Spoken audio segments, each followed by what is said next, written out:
Magandang araw mga kakultura, ako si Bernard A. Nigos. At ngayong araw, tatalakayin natin ang isa sa pinakamahalagang pamanang pagkain ng kulturang Pilipino, ang adobong baboy. Ang adobong baboy ay isa sa pinakakilalang putahe sa buong Pilipinas. Ginagamitan nito ng paminta, sibuyas, bawang, toyo at saka suka.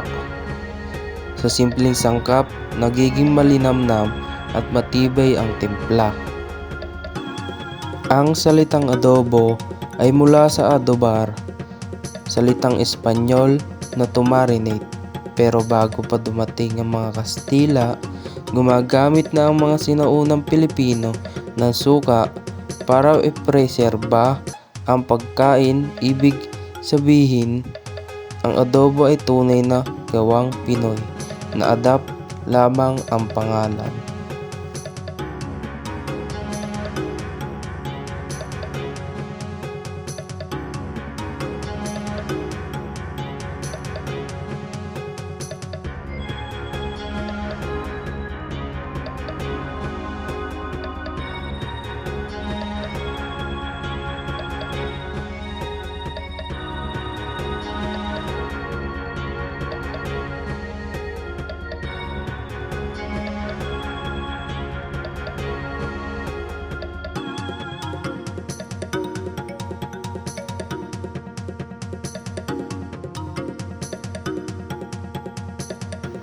Sa mainit na klima ng Pilipinas, mabilis mapanis ang pagkain.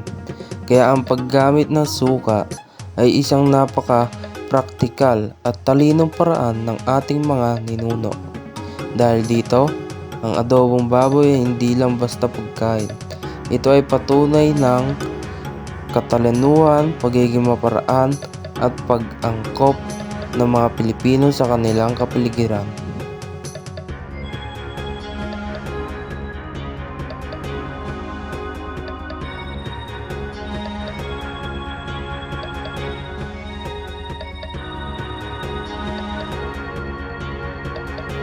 At dahil bawat rehiyon at pamilya ay may sariling bersyon ng adobo.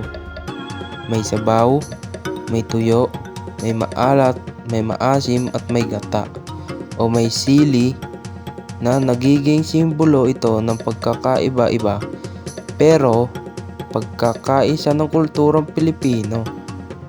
Kahit magkakaiba ang timpla, iisa ang kwento.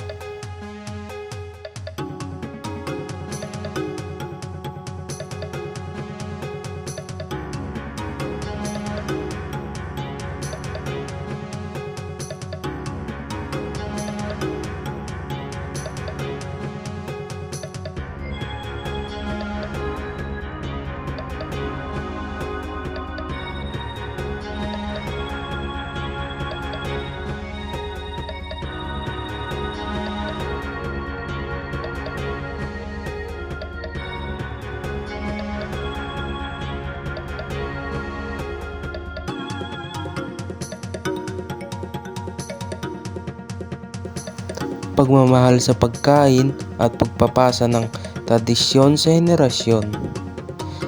Halos lahat sa atin ay may alaala sa adobo. Ito ay ang bagong paborito ng mga estudyante, ulam tuwing may handaan at madalas unang natutunang iluto ng kabataan sa kusina. Sa bawat paghahalo ng bawang at suka, nababalot ang tahanan ng amoy na nagbibigay ng ginhawa at saya. Ang pagluluto ng adobo ay naging paraan para mapalapit ang bawat miyembro ng pamilya. Para bang kahit hindi nag-uusap, nagkakaisa tayo sa simpleng pag-upo sa hapag at paghahati-hati ng isang ulam na puno ng lasa at alaala. Kaya ang adobong baboy ay higit pa sa ulam. Isa itong pamanang buhay, kwento ng ating kasaysayan at simbolo ng pagka-Pilipino saan man tayo naroroon. Maraming salamat sa pagsama sa akin sa maikling paglalakbay na ito.